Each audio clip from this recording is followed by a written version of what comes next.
And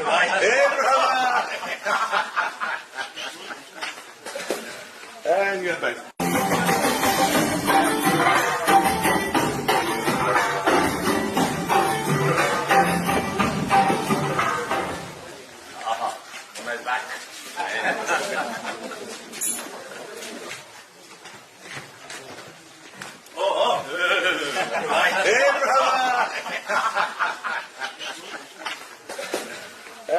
welcome back दोस्तों, क्या हाल है आप सबका। मैं उम्मीद करता हूं कि यार आप सब खैरियत से होंगे। तो भाई साहब, मुन्ना भाई एंड सर्किट, इन दोनों का कैमियो डन हो चुका है डंकी के अंदर। जिसने ये र्यूमर गाइस फैलाया है ना, बंदा उसको पकड़ के इतना मारे ना, बिलीव में मजा आ जाए। मतलब कि फजूल के र्यूमर्स यार। सबसे पहले तो मेरा सवाल ये है कि भाई अगर यार पता नहीं इन र्यूमर्स फैलाने वालों का माइंड कहाँ होता है जब ये ऐसी ना न्यूज ब्रेक कर रहे होते हैं। इनसे बंदा पूछे, अगर राजकुमार हिरानी ने भाई साहब मुन्ना भाई एंड सर्किट का कैमियो डालना ही होता तो वो इतना खुलेआम डाल देते। क्या करते हो यार, इतना बड़ा सरप्राइज वो ऐसे ही रिवेल कर देते। भाई एक तो मुझे समझ नहीं आती कि ये हो क्या गया है। देखिए, मैं हमेशा आपको बोलता हूं अपनी एक्सपेक्टेशंस को कम रखा करें। हम लोग अपनी एक्सपेक्टेशंस को आसमान पे ले जाते हैं, जब हमें चीज नहीं मिलती तो फिर हम कहते हैं कि यार ये क्या हो गया। मैं इसकी आपको ना बेस्ट एग्जांपल देता हूं। मैं कहता हूं नंबर 1 एग्जांपल है ये अभी जवान की रिलीज डेट से 1-2 दिन पहले ट्विटर के ऊपर, सोशल मीडिया के ऊपर सिर्फ एक ही सवाल हो रहा था कि क्या विजय थलापति का कैमियो है या नहीं। और लिटरली आप लोग मानेंगे नहीं, जितने भी तमिल फैंस हैं, यानी कि जो विजय थलापति के फैंस हैं, उन्होंने ट्रेंड करा के रखा हुआ था भाई। और यार कोई इस बारे में बात नहीं कर रहा था जवान की डे 1 की कलेक्शन कितनी कर रहे थे, लेकिन बहुत कम कि जवान की डे 1 की कलेक्शन कितनी होगी, मूवी के रिव्यूज कैसे आएंगे। नहीं, बात क्या हो रही थी, विजय थलापति है या नहीं। और एट द एंड क्या हुआ, विजय थलापति नहीं थे। और मजे की बात, मैंने जब गाइस जवान का रिव्यू डाला तो भाई उस रिव्यू में लगभग 1000 प्लस कमेंट्स थे, 1000 से ज्यादा कमेंट्स थे, जिनमें से 500 कमेंट्स, 500 कमेंट्स इसी बारे में थे कि विजय थलापति है या नहीं है। यार मैं खुद उस टाइम हिल गया, मैंने कहा भाई ये क्या सीन है। तो गाइस इसलिए विजय थलापति नहीं आए। तो फिर उसके बाद बहुत से भाइयों का मुझे मैसेज आया, कुछ ने मेल्स भी किए कि यार विजय थलापति नहीं है, अब मैं फिल्म देखने नहीं जा रहा, अब वो मजा नहीं, एक्सेट्रा। तो मैंने आपको हमेशा पहले से बोलता हूं कि अपनी एक्सपेक्टेशंस को कम लेकर चला करें। एज अ न्यूट्रल, मतलब कि न्यूट्रल वे में फिल्म को देखें, फिर आपको फिल्म में जो सरप्राइज देखने को मिलेंगे वो आपको और ही एक्साइटमेंट लेवल पर लेकर चले जाएंगे। सेम अभी सीन हो रहा है डंकी के साथ कि डंकी में मुन्ना भाई एंड गाइस सर्किट का कैमियो है, जो कि नहीं है। राजकुमार हिरानी के साथ उनकी एक वीडियो वायरल हुई, मतलब कि पहले मुन्ना भाई आते हैं, पीछे सर्किट आते हैं, उसी गेटअप में आते हैं, साथ राजकुमार हिरानी होते हैं। अब गाइस मुझे नहीं पता कि वो क्या हो रहा है, आई थिंक सो वो कोई एड शूट हो रहा था, लेकिन अब वो डंकी में है नहीं है, इसके साथ कोई लिंक ही नहीं है। मतलब अगर राजकुमार हिरानी ने डंकी के अंदर मुन्ना एंड सर्किट को डालना हो तो गाइस वो फिर 3 इडियट को भी ले आए ना, वो 3 इडियट को ले आए, वो फिर पीकी को भी ले आए, वो फिर संजू को भी ले आए। यार कमाल करते हो। हाँ, ये न्यूज मुझे जरूर मिली थी कि भाई साहब राजकुमार हिरानी मुन्ना भाई MBBS 2 बनाने के चक्रों में जरूर हैं, कि मतलब वो उनके पास स्क्रिप्ट भी रेडी पड़ी है, ये स्क्रिप्ट भी लॉक्ड हुई थी। अगर आपको याद हो, हमने इस पे बहुत लॉन्ग टाइम अगो वीडियो बनाई थी, अब नहीं याद कब बनाई थी, लेकिन इस पे कोई काम चल रहा था मुन्ना भाई MBBS पार्ट 2 पे। अब गाइस वो बनी नहीं बनी, क्या हुआ, खत्म हो गई, मुझे नहीं पता। तो मे बी गाइस मुन्ना भाई MBBS 2 को लेकर कुछ हो या कोई एड शूट हो रहा हो, लेकिन डंकी के साथ कनेक्ट करना नहीं। अच्छा, ऊपर से एक और दूसरा र्यूमर आपको पता भी है, लास्ट वीडियो में मैंने भी आपको बताया था और आपको कहीं से भी पता चल गया होगा कि डंकी की शूटिंग का लास्ट स्केड्यूल चल रहा है।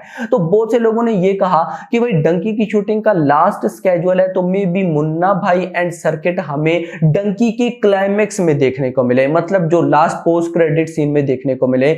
चांसेस हैं। उसकी रीजन ये है कि मे बी जो राजकुमार हिरानी है वो मास्टरमाइंड है, वो इनको कनेक्ट करके मे बी मुन्ना भाई MBBS 2 बना दे, लेकिन डंकी के साथ उनका कोई लिंक मुझे उड़ता भी नजर नहीं आ रहा। गाइस देखिए, एक होना कि कुछ समझ आ रहा हो कि यार हाँ भाई ऐसे हो सकता है, कुछ समझ ही नहीं आ रहा, तो भाई कैसे हो सकता है।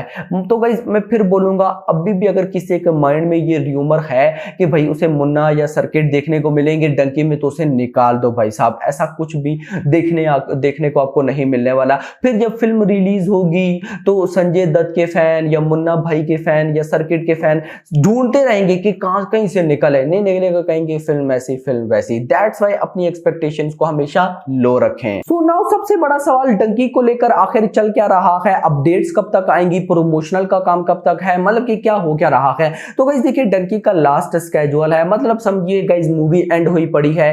पहले से ही रिपोर्ट मिल गई थी कि भाई फिल्म कंप्लीट हो चुकी है, पोस्ट प्रोडक्शन का काम भी डन है। तो पता नहीं ये लास्ट स्केड्यूल कहां से निकल आया। मे बी जवान को लेकर कोई ऐसा सीन हो गया होगा राजकुमार हिरानी के माइंड में कि यार चलो ये सीन भी डाल देते हैं, होता है ना, तो नो इशू, ये तो और अच्छी बात हो गई। लेकिन जो मेरे पास गाइस अपडेट्स है वो यही है कि भाई जवान, यानी कि जवान अभी थिएटर में चल रही है, एक दफा ये थिएटर में अपना रन अप कंप्लीट कर ले, क्योंकि अक्सर ऐसा होता है और लास्ट भी कई बार गाइस ऐसा हुआ कि भाई एक फिल्म चल रही होती है, एक एक्टर की अच्छी खासी कलेक्शन कर रही होती है, उसी बीच में उस एक्टर की दूसरी फिल्म की अनाउंसमेंट होती है, जिस वजह से जो उसकी फिल्म चल रही होती है वो साइड हो जाती है।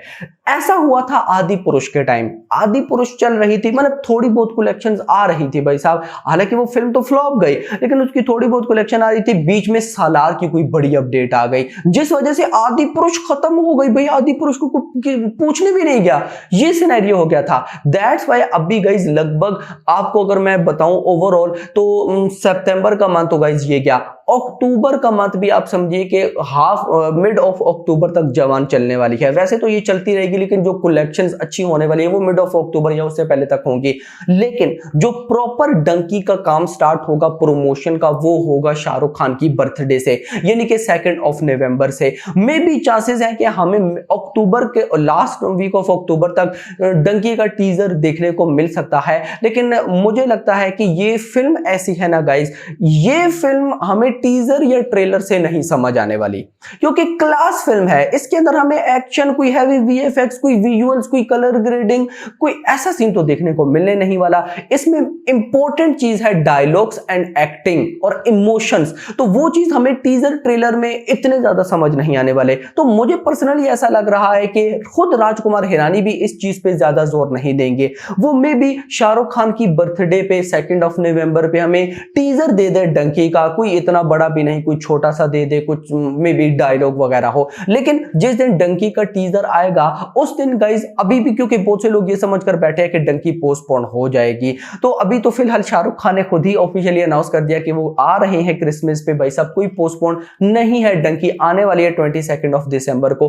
अब गाइस अगर 2 नवंबर को आ जाता है उसका टीजर, तो उसके बाद डंकी का प्रॉपर प्रमोशन का काम स्टार्ट हो जाएगा। और मुझे ये समझ नहीं आ रही, अगर ये क्लास फिल्म है तो फिर राजकुमार हिरानी को चाहिए कि भाई इसको फिर इन लोगों को ना चाइना में भी रिलीज करना चाहिए, क्योंकि उसकी भी एक कमाल रीजन है। रीजन ये है, आप लोगों में से बहुत से लोग ये बात में भी ना जानते हो कि डंकी एक प्रोडक्शन हाउस की फिल्म नहीं है। डंकी के पीछे गाइज आप समझिए कि राजकुमार हिरानी का भी प्रोडक्शन हाउस है, उसके बाद गाइज जो रेड चिलीज है वो भी हैं और भी हैं। तो ये जब सारे प्रोडक्शन हाउस मिल रहे हैं तो खुद सोच ले कि ये लोग कुछ बड़ी ही प्लानिंग कर रहे हैं। अब वो बड़ी प्लानिंग चाइना रिलीज है, कुछ और है, क्या है, देखना इंपॉर्टेंट होगा। और वैसे भी अगर जहां तक चाइना रिलीज की बात है तो मैं यहाँ पे आपका एक डाउट क्लियर करता चलूं, ऐसे नहीं होता कि इंडिया में डेट सेलेक्ट हो और उसी डेट पे चाइना में रिलीज हो जाए। नहीं, मतलब कि अगर 22 दिसंबर को ये फिल्म रिलीज होगी इंडिया के अंदर, तो नॉर्थ अमेरिका, गल्फ, मतलब चाइना को छोड़कर पूरी दुनिया में बहुत कम ऐसे कंट्रीज होंगे उनको छोड़कर ये 22 दिसंबर को ही रिलीज होगी। लेकिन चाइना में भी ये 22 दिसंबर को रिलीज ना करे, आगे ले जाए, ऐसा पॉसिबल है। और नहीं भी पॉसिबल, मे बी 22 दिसंबर को ही आ जाए, कुछ बोल नहीं सकते। तो देखते हैं कि ये क्या प्लानिंग कर रहे हैं। बाकी गाइस अभी इससे रिलेटेड कोई और ऑफिशियल अनाउंसमेंट नहीं आई और आने भी नहीं वाली, क्योंकि this is a class film और मेकर्स इसको बहुत शांत रखेंगे, इसको कुछ भी नहीं होने। और वो बोलते हैं ना कि सुनामी से पहले खामोशी जरूरी होती है, तो ये वही चीज है, खामोशी होगी। और फिर जिस दिन 22 दिसंबर आएगा, एक ऐसा ब्लास्ट होगा कि जो थिएटर से बाहर निकलेगा वो सुन हुआ पड़ेगा कि मैं क्या देख कर आ रहा हूं। तो ऐसा सीन होने वाला है। तो खैर दोस्तों, अभी तक के लिए इतना ही। होप सबको वीडियो पसंद है, वीडियो को लाइक कर दे, चैनल को सब्सक्राइब कर ले और अगर थैंक्स फॉर वॉचिंग।